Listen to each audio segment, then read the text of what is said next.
నంద్యాల జిల్లా ఆలగడ్డ పిఎస్లో ఏబిఎన్ రాధాకృష్ణపై వైఎస్ఆర్సీపీ నేతలు ఫిర్యాదు చేశారు.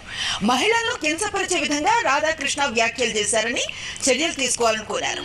భవిష్యత్తులో ఏబిఎన్ రాధాకృష్ణకు గట్టి బుద్ధి చెప్తామని హెచ్చరించారు. మహిళలంటే కూటమి నేతలకు గౌరవం లేదని మండిపడ్డారు. రాధాకృష్ణపై కేసు పెట్టకుండా వైఎస్ఆర్సీపీ నేతలపై అక్రమ కేసులు నమోదు చేస్తున్నారని మండిపడ్డారు. ఈ కార్యక్రమంలో వైఎస్ఆర్సీపీ శ్రేణులతో పాటు మాజీ ఎమ్మెల్యే గంగుల బిజేంద్రారెడ్డి, రాష్ట్ర కార్యదర్శి భూమా కిషోర్ రెడ్డి పాల్గొన్నారు.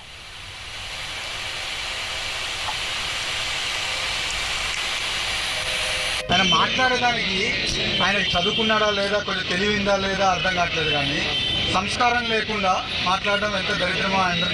ఈరోజు ఆయన అక్కసు ఎంత కక్కుతున్నాడంటే, ఈరోజు వాళ్ళ బినామీ ఆస్తులు అమరావతిలో చేసుకొని ఈరోజు ప్రజలకు ఉపయోగపడే విధంగా జగన్మోహన్ రెడ్డి గారు మావిగన్ అనే దాన్ని తీసుకొస్తుంటే, ఎందుకంటే కొన్ని లక్షల కోట్లు ఖర్చు పెట్టి అమరావతిని లేపే బదులు ఆల్రెడీ డెవలప్ అయిన ప్రాంతం మంగళగిరి కానీ, ఈ విజయవాడ కానీ, గుంటూరు కానీ, మచిలీపట్నం కానీ ఏరియాలో ఆల్రెడీ డెవలప్మెంట్ ఉంది.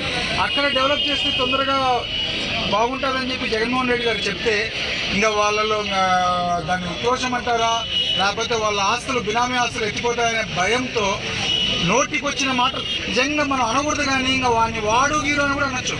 అలాంటి పరిస్థితి.